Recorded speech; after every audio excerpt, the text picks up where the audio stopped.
Buen día a todas las personas que nos están escuchando. Le damos la bienvenida al espacio radial de FUCAM, Habitar el Pensamiento, que se emite todos los martes por Radio Fénix. Como ya saben, un martes de cada mes. El programa es llevado adelante por el área de género de FUCAM. Hoy lo vamos a estar acompañando Ana Laura Lobato, que les habla, e Isabel Zerboni, que viene en camino, ya está al llegar. Antes de presentar a la invitada de hoy, que un honor tenerla, les vamos a estar comentando que el 2 de octubre a las 19 horas en el Platense se estará realizando un acto por el Día Mundial de los Sin Techos, y comentarle además a las compañeras que se vienen organizando en el territorio que este fin de semana vamos a estar en 33 y San José trabajando acerca de lo que es la cotitularidad y un tipo de protocolo, lo que es la violencia basada en género, para trabajar en la interna de las cooperativas. También que nos pueden seguir por Instagram, Género FUCAM, en donde se promocionan los distintos talleres que venimos realizando con Andrea Tuana acerca de la violencia, con la colectiva Elefante, en lo que es la sensibilización en temas de abuso.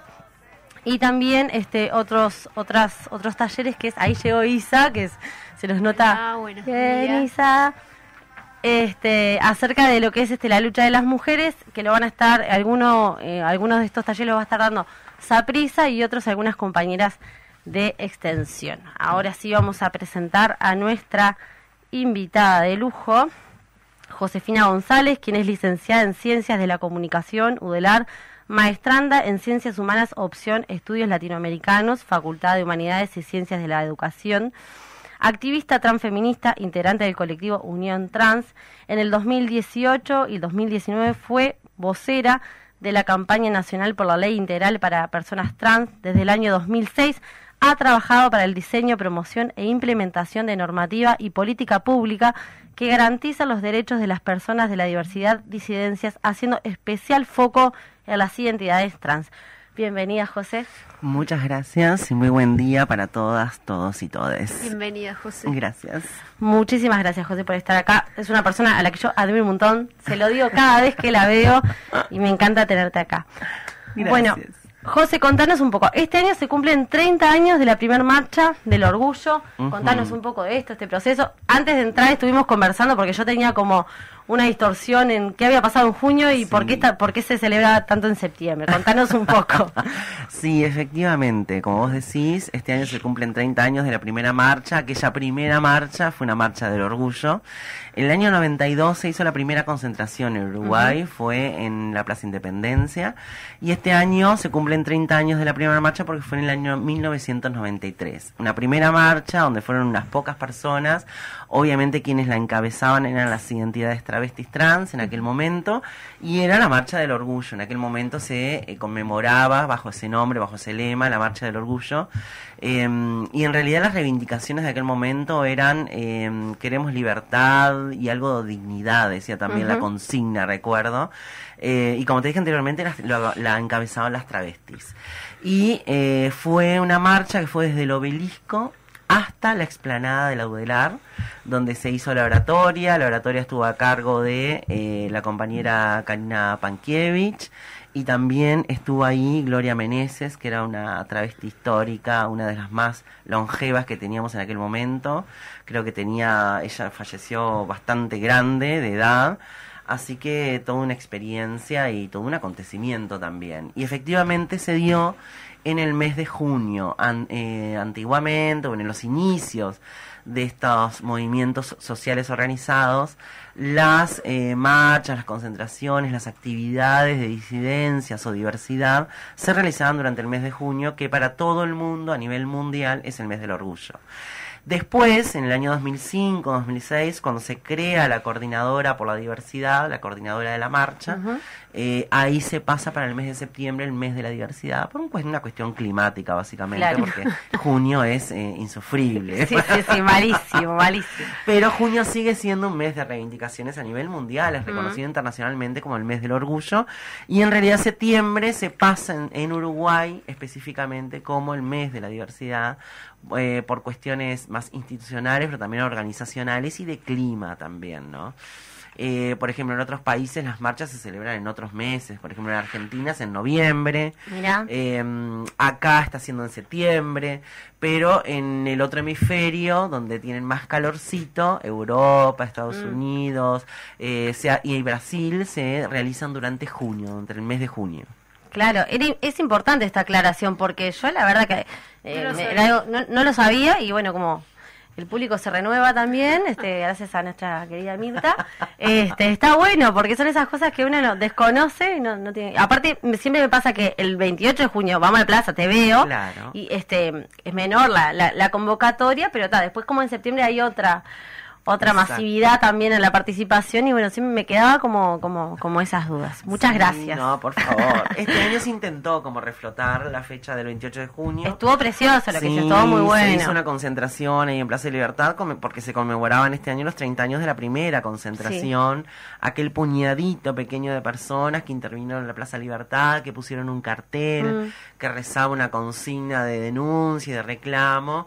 Hace 30 años atrás, unas pocas personas, de las cuales muy pocas quedan vivas, de aquellas primeras organizaciones como HU, que eran Homosexuales Unidos, el grupo Scorpion, no me acuerdo qué otro más, pero ahí habían 2 o 3 organizaciones nada más, Más Diversidad creo que se llamaba la otra, y se hizo este año una concentración en conmemoración de los 30 años, el año pasado, perdón. Y este año se cumplen 30 años de la primera marcha. Así que viene siendo como una fecha histórica y un momento importante, este año específicamente, porque se cumple un ciclo importante de lo que fue la primera reivindicación, la primera posibilidad de ocupar y transitar el espacio público con todo lo que eso significa.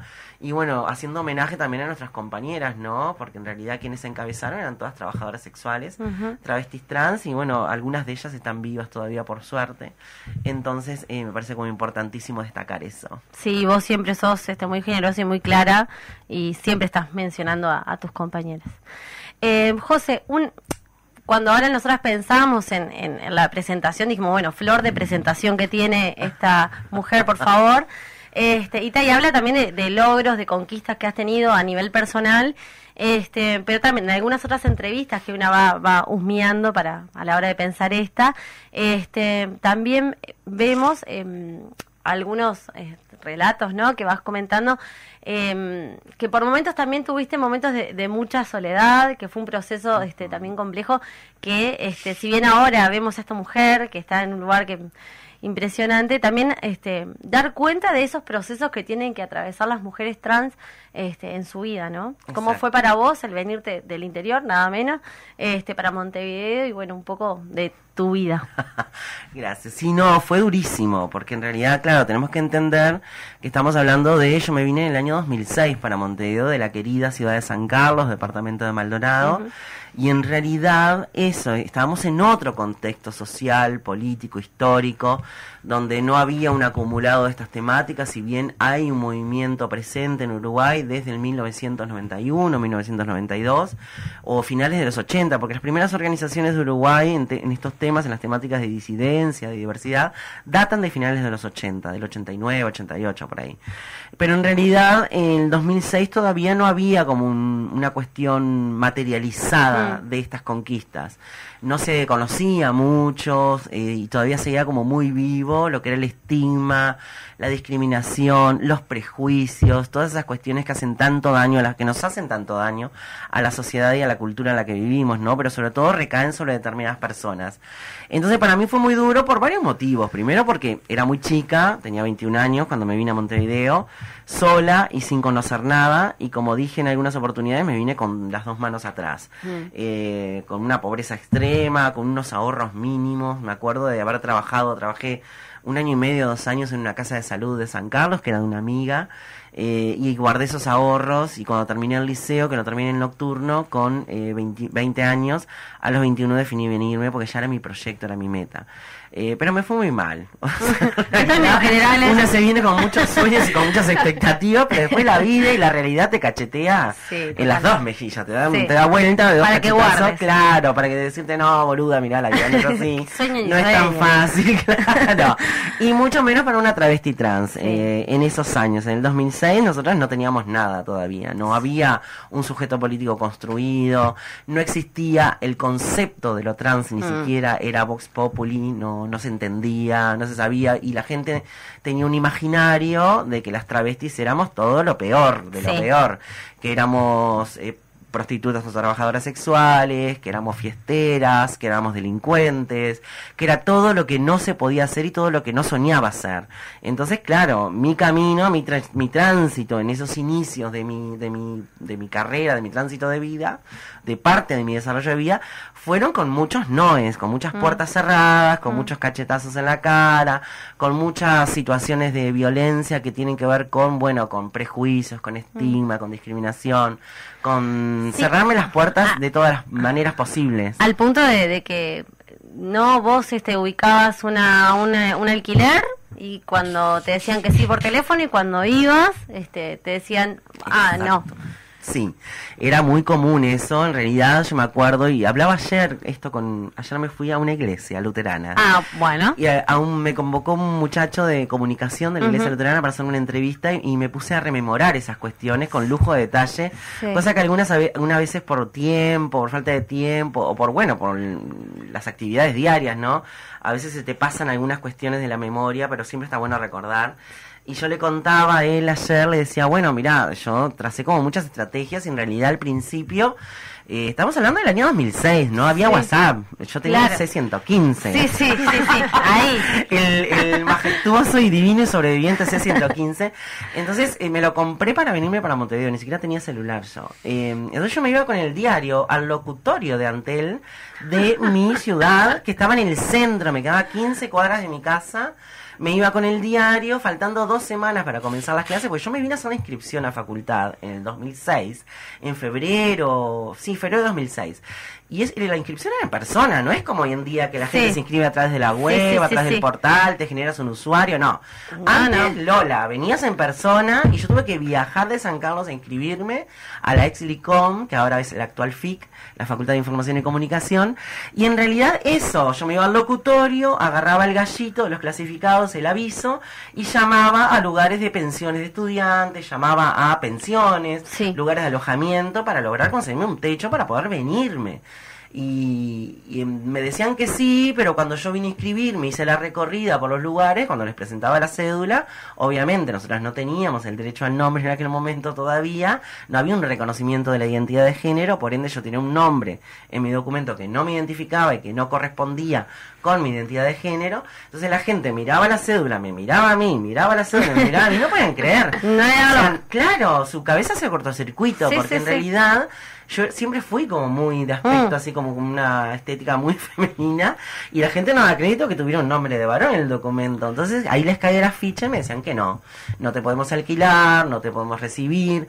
Me acuerdo que visité una pensión en calle Canelones, una pensión que era de estudiantes, no era una pensión, era un centro de estudiantes donde se alojaban estudiantes. Y la mujer me mostró el lugar, me lo hizo recorrer todo, miré el cuarto, varias cuchetas, etcétera, pero me dijo no te puedo recibir porque yo no sé con quién ponerte, si con los varones o con las mujeres. Ay, qué horror. Ese era el nivel de respuesta en el año 2006. Y eso era violencia. Y una ponía la carita con 21 años y tenías que hacerte muy fuerte, tragar saliva. Yo a veces salía llorando de esos lugares. Sí, claro. ¿Qué les pasa? Yo lo único que necesito es una oportunidad y no te la daban. Entonces, claro, una le cae la ficha años después de eso, porque en el momento no te desayunás de que eso es violencia. El momento lo vivís como una experiencia más, como una respuesta del orto, porque en realidad son respuestas malísimas, que vienen cargadas de prejuicio y de estigma. Y uno va naturalizando, porque como el cachetazo te lo dan de todo el tiempo, ¿no?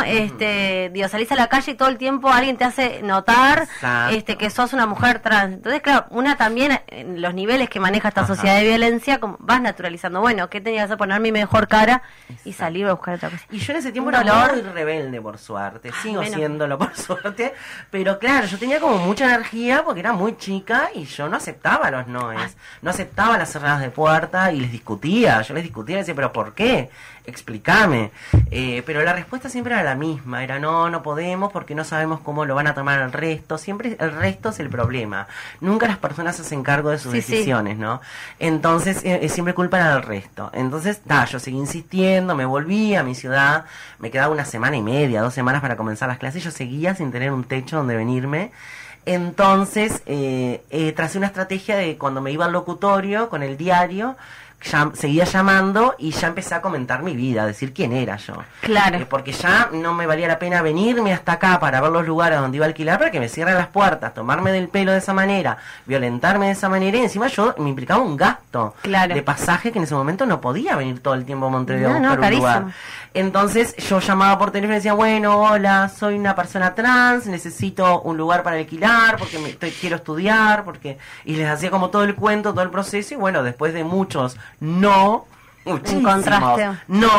hubo una señora que me dijo que sí, Mara, que ya falleció Mara, que era una señora bajita, compañero en la cabeza, me acuerdo, bien flaquita, muy simpática, muy amiga del pueblo gitano, de los gitanos, que le encantaban los gitanos y siempre hablaba de los gitanos, y ella me alquiló una pieza afuera de su casa, en el límite del barrio entre Unión y Villa Española, bien en el límite, cerca de la calle Lucas Moreno, recuerdo. Y aparte, años después yo volví a ese barrio.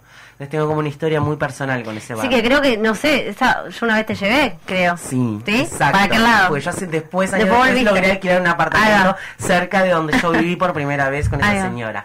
Y la señora me alquiló una piecita afuera. Pero claro, yo, ingenua, no sabía qué contexto era el barrio, porque tampoco hay que estigmatizar a los barrios, pero en ese momento estaba bastante complicado el barrio. Y me vine como con muchos sueños y muchas ilusiones. Seguías insistiendo en los sueños. Exacto. La vida por suerte me enseñó a seguir fantaseando, seguir soñando y apostando eso, pero también a poner los pies sobre la tierra y ver la cruda realidad. Entonces yo llego con mi bolsito, con unas pocas ropitas, un colchoncito muy finito, una garrafita de 3 kilos, una ollita chiquitita, un cuchillo, un tenedor y una cuchara. Y así me vine. Y esa era la mudanza. Esa era mi mudanza, esas eran mis pertenencias. Entonces cuando llego, ella me recibe muy bien, pero la pieza estaba en condiciones inhabitables, porque estaba habitada por gatos hacía como 2-3 años, entonces estaba toda llena de caca de gatos. Claro, o sea, la puerta, me acuerdo que arriba estaba abierta y abajo también era como oval, porque se ve que la habían roto arriba y roto abajo, entonces se cerraba con una cadena con candado por fuera incluso. Entonces yo, claro, ahí se me vino el alma al piso y dije, bueno, acá hay que remangarse.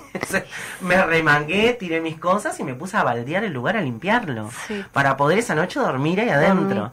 Me acuerdo que había una puerta de madera dentro de la habitación y la tiré en el piso, y de arriba puse mi colchoncito y dormí arriba de esa puerta como 3 meses. Con la garrafita al lado, todo. La pieza tenía un baño, era una piecita y un baño, chiquitita. Y nada, ahí estuve 3 meses sobreviviendo, haciendo lo que podía, comía mucho arroz. ¿Cómo ves? Y claro, porque estas cosas tan buenas contarlas, porque la gente cree que una nació con todo y no. Vengo de una familia muy humilde, donde tuve que hacer muchos sacrificios para hoy en día estar haberme ganado lo que me gané, tener una profesión, tener el trabajo que también me lo gané, y fue un proceso bastante largo y duro. Y te hago esta pregunta que es, en esto, ¿cuál fue como el rol de tu familia en esto? ¿Cómo se acompañó? Porque también sabemos que hay muchas mujeres trans que una vez que deciden, ¿no? Que determinadas elecciones en su vida, su familia muchas veces las expulsa, otras veces no. ¿Cómo fue en esto? Porque atravesaste un montón de situaciones. ¿Cuál fue el rol de tu familia en ese momento, no? En este caso yo tuve el privilegio de tener el apoyo de mi familia. Bien. Esto no estoy escuchando el retorno. Tuve como el privilegio y la suerte de poder haber contado con el apoyo de mi familia.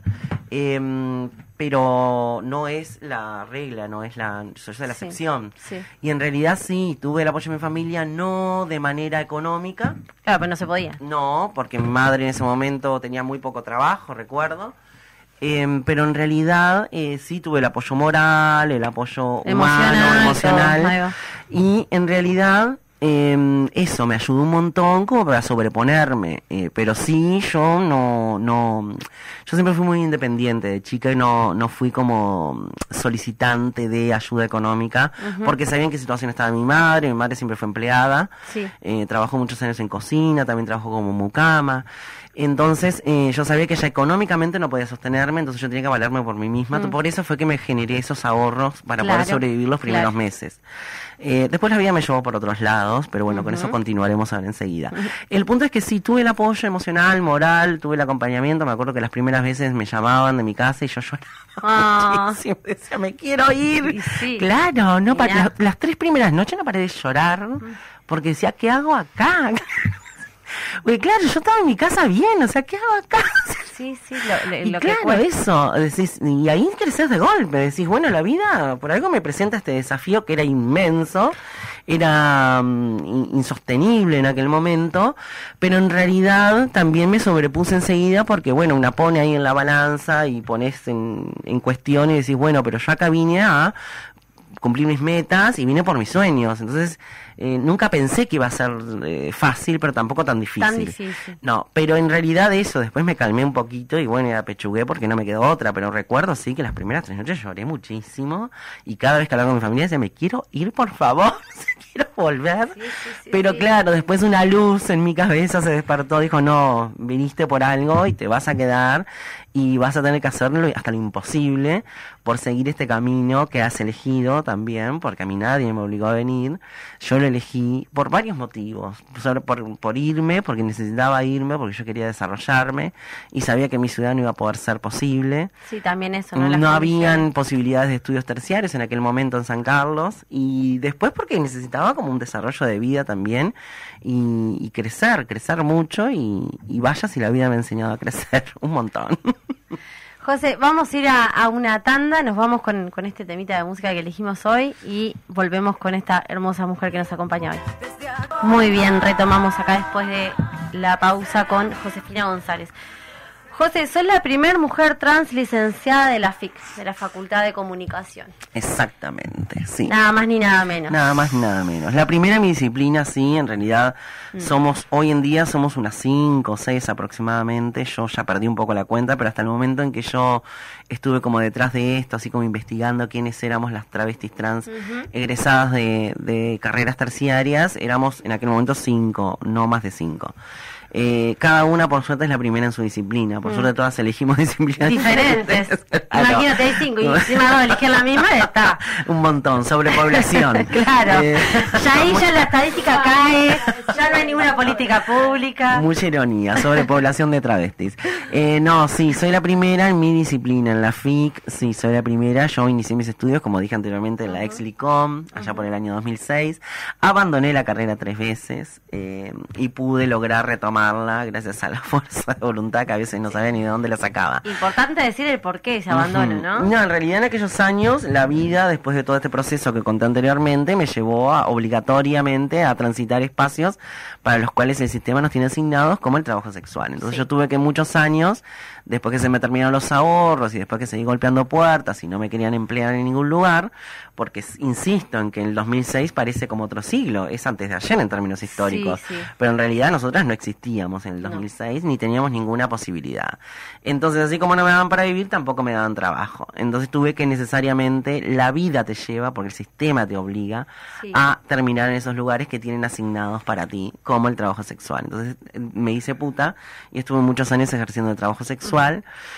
Hasta que en el año 2010 logré conseguir un trabajo en una empresa tercerizada donde fui sumamente explotada. Gracias igual por la oportunidad, porque fue una oportunidad, pero también fui sumamente explotada. Y logré trabajar creo que 2 o 3 años, sí, casi 3 años, de limpiadora en un BPS, me acuerdo, División Salud. Que había gente muy bien y había gente muy mal en ese lugar. Gente con título hablo, ¿no? Sí. Pero por suerte tuve como esa posibilidad después de muchos años. Y bueno, en ese proceso hice contradicción, obviamente. Claro. Obviamente que los lugares de educación terciaria son lugares de privilegio, donde solamente llegan determinadas personas que tienen apoyos familiares o personas que hacen sobrehumano esfuerzo para estar ahí. Sí. Entonces, cuando haces un esfuerzo sobrehumano, porque venís de una familia humilde, se supone que ese no es tu lugar asignado, no es tu lugar habitable, ni tampoco está preparado para ti, ni amigable tampoco, y mucho menos para una identidad travesti trans en aquellos años. Yo era la única, y fui la única durante todo el proceso de estudio. Me imagino que capaz que habían otras identidades trans, pero no expresaban públicamente su identidad, pero yo sí. Tengo una imagen muy vívida del primer día de clase en el salón 1 ahí de la Lexicom. Éramos como 300 personas porque los primeros años siempre se superpoblan. Mucho. Y después la gente, baja, el sistema mismo va haciendo filtros y después de junio ya somos la mitad. Pero me acuerdo de haber entrado, estaba en el salón lleno y todo el mundo me miró. Y todo porque claro, yo era alta, sigo siendo alta, flaca, tenía el pelo por la cola y fui escandalosamente de musculosa, sandalias y pantalón recontra ajustado porque era muy flaquita en aquel entonces, era re chica. Siempre te rasas, siempre con la cabeza en alto, siempre, no me importa, yo podría estar pasando hambre, pero la cabeza no la bajaba. Te raza. Entonces entró al salón y todos me miraron, claro, todas personas heterosexuales y cisgénero. Claro. Entonces no podían creer que hace esta travesti acá. ¿Se equivocó? Entro divina así, agarro el pasillo y todos me miraban y la primer silla que veo, ave como una vista de ave así, me entierro de cabeza en la silla y me siento así como muy...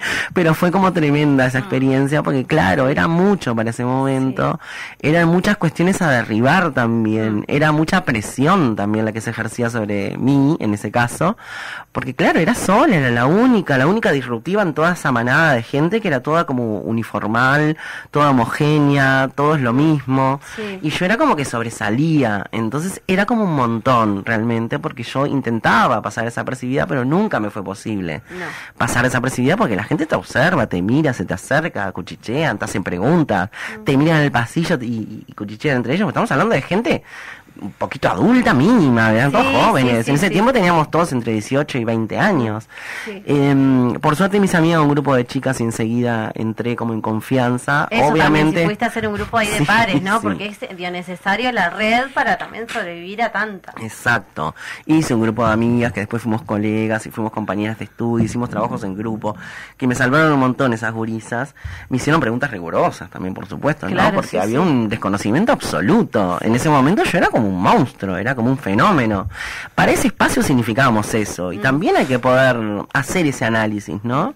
De que éramos un fenómeno, por lo menos yo me sentí muchas veces un fenómeno entre tanta gente parecida, y en esto cito una de las expresiones de Susy Shock como poeta, es mucha gente parecida, y se asombran mucho ante la diferencia, y reaccionan de manera diversa. Entonces sí, yo todo ese proceso lo viví de manera intensa, y me sentí muy sola también, muy sola y muy aislada porque, claro, no tenía otra par que viviera o que transitara lo que yo estaba transitando, entonces tuve que hacer lo que pude, y como me salió, y por suerte me salió bastante bien. Sí, y aparte la facultad como que uno al integrarla también, una vive en contradicción, exacto, ¿no? En eso que por momentos también, ¿no? Ves toda la integración y todo lo que tiene que ver la diversidad, pero cuando vos lo estás cursando te encontrás con un montón. Digo, claramente a mí me pasó una situación de ir a clase con mi hija porque ese día tuve una situación que faltó la maestra, y no tenía realmente con quién dejarla en un curso donde no podía tener más de 2 faltas, y cuando llego a clase me dicen, no puedes entrar. Está, perfecto, entiendo que no puedo tomar el curso. Ahora, no hay ningún dispositivo para estudiantes, en el caso de la Facultad de Psicología, para que yo pudiera tomar ese curso, pero a su vez, la mayoría somos mujeres, no creo que yo sea una situación aislada, y sin embargo ahí te da como una cachetada a la cara, que no se compara ni por casualidad con lo que has vivido, pero a mí en ese momento se me llenaron los ojos de lágrimas y me dio una bronca, porque era la clase previa a un parcial y yo no la pude tomar. Claro. ¿Me explico? Y es como esas cosas, y claro, es que yo pertenezco a otro lugar también, ¿no? Bueno, yo no tengo siempre resuelto los cuidados, soy mujer, vivo sola, tengo hijos, ¿no? Como, bueno, ¿para quién es en realidad la universidad, no? Exacto. Esas son las preguntas que tenemos que hacernos. ¿Para quién está haciendo la universidad? Y realmente hay que trabajar sobre esos privilegios y sobre esas cuestiones que tiene que contemplar la institucionalidad. Si tan democrática y tan abierta se enuncia, hay que generar dispositivos, hay que generar herramientas que logren complementar a las personas, porque en el caso de las mujeres cis, sí, claro, son madres muchas, y siempre pesa el tema de los cuidados. Es una denuncia constante y un reclamo constante de los feminismos, ¿no? Obviamente que los cuidados pesan, y siempre, y seguimos en un sistema extremadamente patriarcal, donde los cuidados siguen recayendo sobre las mujeres, sobre las maricas y sobre las travestis. Siempre somos nosotras las que cuidamos porque se supone que estamos preparadas para eso, estamos hechas para eso, y no, esos mitos hay que derribarlos, esas cuestiones hay que denunciarlas y hay que construir otro sistema posible que continente todas esas cuestiones, porque si no las personas no accedemos, porque no logramos sostener esos espacios, porque ya llegamos con una carga a ese lugar, una carga. Yo llegaba a facultad hiperviolentada ya, desde el ómnibus. Habían gente que me miraba en el ómnibus y cuchicheaba en mi cara y se reían en mi cara, pero al carcajadas en mi cara. Sí, no es una cosa obscena. Sí. Ni siquiera tienen cuidado la gente cuando es violenta. Entonces yo ya llegaba a facultad malhumorada, con mucha tristeza, con mucho enojo, con rabia. Era una mezcla, era como un popurrí de emociones cuando yo llegaba a esa facultad para seguir recibiendo miradas señaladoras, para seguir recibiendo miradas desacreditantes o que no me acreditaban, deslegitimada total. Entonces decía Sí, cuando los docentes también tienen esa ambigüedad, porque a veces uno de los compañeros o compañeras, bueno, puedes entender un montón de cuestiones por falta de información, pero a veces los docentes también reproducen unas violencias y unas lógicas que son espantosas y claramente excluyentes, ¿no? Totalmente. Yo tuve algunos docentes malos, tuve docentes muy buenos también, y por suerte logro identificarlas al día de hoy, que me hicieron determinados guiños también que yo los entendí años después, como preguntarme cómo estaba cada tanto, cómo me sentía. O sea, recuerdo que una compañera que hoy es colega, que atendía, pues viste que los gremios estudiantiles siempre se reparten el trabajo en la facultad, o al menos en ese tiempo era así, una que trabajaba en fotocopia. Nosotros teníamos en aquel tiempo un cartoncito, un cartón que tú pagabas y ahí sacabas los cuponeras. Y la cuponera decía mi nombre de documento. Entonces cuando yo iba a sacar fotocopia, la compañera esta me dice, ¿querés que te pongamos tu nombre de uso? Año 2006-2007, re adelantada esa compañera, ¿no? Claro. Entonces yo le dije, ¿sabes que está buenísimo lo que me propones? Pero no, yo cuando haga mi cambio de nombre voy a venir, al primer lugar que voy a venir a casa a cambiar el nombre de la cuponera. Ay, qué... Pero están buenas esas anécdotas porque son maravillosas, porque también habla de gente linda que una se cruzó y se sigue cruzando, además de la gente que no. Pero por suerte siempre está la gente que sí. Y bueno, esos tránsitos fueron complejos, fueron contradictorios, hice mucha crisis también y mucha contradicción, porque obviamente que la facultad implica un espacio de privilegio. Para las personas que no la entienden así, les aseguro que es un espacio de mucho privilegio, porque la gente, como lo dije hace poco, la gente va a hacerse la paja teórica o la paja mental, porque en realidad es eso, vas a teorizar a la facultad y a estudiar autores, autoras, pensamiento crítico, sí, claro, bienvenido y es muy necesario, pero tenés que tener muchas cosas resueltas para poder tener la libertad y la oportunidad de sentarte a pensar y a reflexionar cuál es tu lugar en el mundo y qué te dejan de enseñanza y de crecimiento, de aprendizaje y de reflexión esos autores y autoras. Y yo, como era puta en ese momento, ejercía el trabajo sexual, entré en conflicto muchas veces y por eso tuve que abandonar en reiteradas oportunidades, hasta que cuando logré conseguir ese trabajito en el 2010 retomé, después vuelvo a abandonar y en el 2015 ya retomo para terminar. Pude terminar recién en el año 2019. Fue un largo camino, muy largo, una carrera que en 4 o 5 años a mí me llevó casi 10. Una locura, pero nada, me siento muy orgullosa de ese camino también, porque lo hice con muchas dificultades. Y abriste puertas también. José, porque ya nos quedan 15 minutos y se nos fue el tiempo volando, y queremos que nos cuentes, bueno, este año se cumplen 5 años de la Ley Integral para Personas Trans. Queremos que nos compartas un poco que nos cuentes sobre esa ley y lo que fue el proceso, ¿no? La campaña que hubo que desarrollar para concretarla, cómo, quiénes, qué organizaciones la llevaron a cabo. Ajá, sí, en ese momento, en el 2018, la ley se presenta en el 2017. 2015 se junta el Consejo y empieza a escribir el borrador. En el año 2017 lo presenta en el Parlamento y en el año 2018 recién se comienza la discusión en el Parlamento. Y ahí es donde nosotras sentimos la necesidad de generar toda una plataforma de acompañamiento a esa discusión de vida, ¿no? Era una discusión pública, era la primera vez que el país iba a hablar sobre lo travesti trans, entonces a nosotras nos parecía sumamente necesario que esas voces y esos relatos y esas cuestiones fueran enunciadas con una voz en primera persona. Y por eso definimos construir la campaña nacional por la ley integral para personas trans en el año 2018, conformamos la colectiva Unión Trans y desde ahí llamamos al movimiento social. En ese momento generamos una asamblea permanente, fueron aproximadamente en aquel momento, en el inicio de la campaña, éramos como 30 organizaciones sociales de diversa índole, gremios estudiantiles, sindicatos de trabajadores y trabajadoras, organizaciones por la diversidad, organizaciones feministas, un sinfín de gente organizada que fue a esa asamblea y logramos conformar la campaña y después, bueno, generamos como determinadas estrategias y todo un proceso de acompañamiento y de discusión. Hicimos la campaña de recolección de firmas, ahí fue un lanzamiento formal de la campaña, después hicimos todo lo que tenía que ver con, y hacer mucha prensa, generar estrategias de comunicación, generar espacios para poder hablar sobre esto, y yo creo que esa campaña significó un antes y un después en este país, no solamente por lo que fue la ley, sino porque marcó un hecho histórico, es un mojón histórico, porque después de la campaña todo el mundo supo lo que era una travesti trans en este país, todo el mundo hablaba, bien o mal, muchos mal, muchos bien, pero se hablaba del tema, y nadie puede decir, no, yo no sé lo que es una travesti trans, no conozco, nunca me pasó, no tengo a nadie cerca, no. Yo creo que los relatos, las narraciones, las narrativas, las experiencias de vida, además de la necesidad de politizar estas cuestiones, en ese momento tomó mucho cuerpo y mucha fuerza.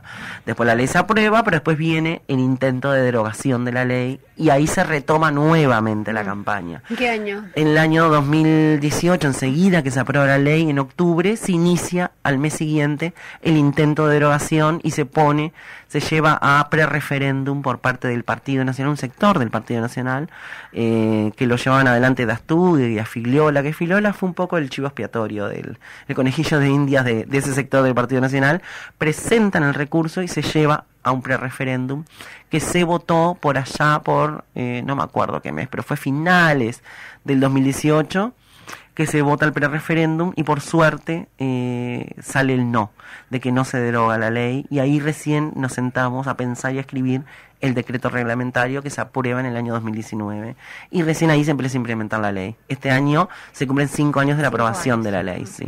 Una ley que es maravillosa, que es perfectible como toda ley, no es perfecta, le faltan muchas cuestiones, en algún momento lograremos modificarla porque la vida avanza y las sociedades por suerte estamos vivas, y eso es lo que la gente a veces no entiende. Cuando una sociedad está viva y en movimiento y en constante desarrollo, las normativas tienen que ir acompasando los procesos de desarrollo de las sociedades, por ende las normativas tienen que perfeccionarse, tienen que revisarse y tienen que modificarse, porque si no, no llegan a cubrir los derechos fundamentales de determinadas poblaciones. Claro, quedan obsoletas, exactamente. O sea, ¿cuáles son los elementos fundamentales que plantea la ley? Así como los ejes más importantes en los que vos querés que realmente se cambia la situación de las personas, ¿no? O sea, la situación material, la situación concreta. Establece, el reconocimiento, que ya se había establecido en el año 2007, pero la ley define lo que es una identidad travesti trans, define, sin binarizarla, eso es importantísimo, porque la ley nunca habla de masculinos ni de femeninos, ni de hombres trans, ni de mujeres trans.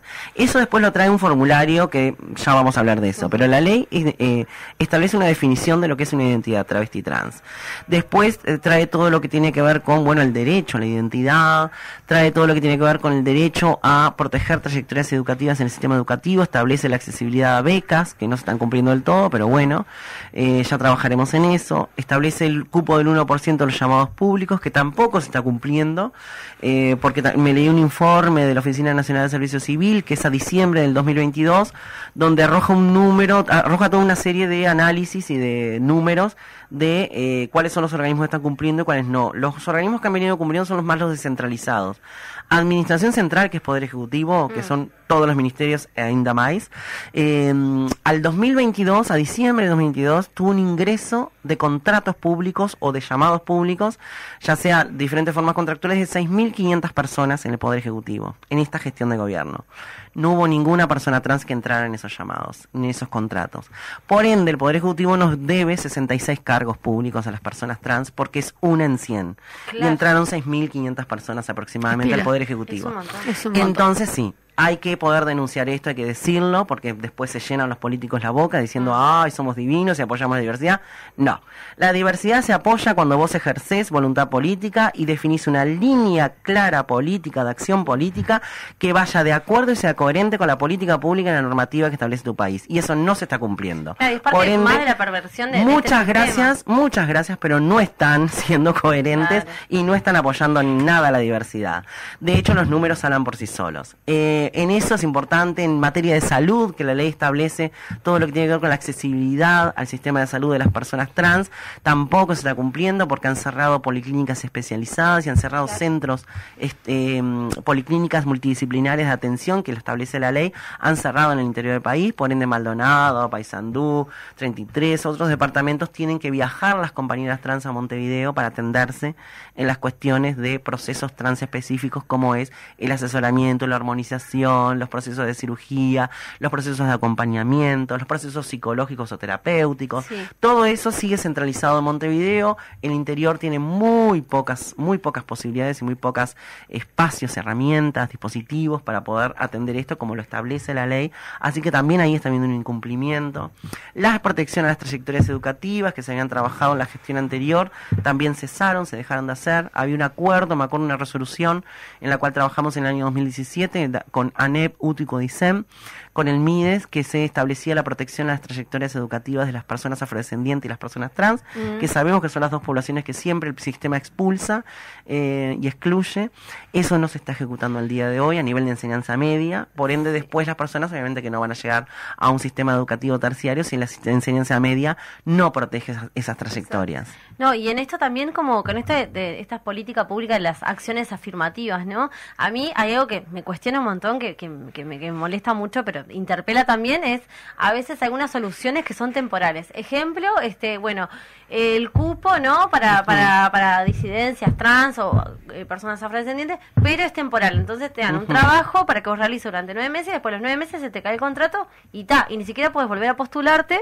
Exacto. Porque ya estuviste integrando uno de los programas y tampoco eso ni resuelve la vida de nadie, sino que me parece muy perverso. Y además de que hablemos de esos tipos de contratos que son sumamente precarizados. No solo que encima es muy temporal y muy acotado, sino la precarización en que se contratan. Y eso es el Estado directamente, ¿no? El Estado hoy en día está haciendo, en esta gestión actual está haciendo mucho contrato precarizado, mucho contrato de función pública por 2 años, o lo que llaman 2+2, 2 años con posibilidad de contratación a 2 años más.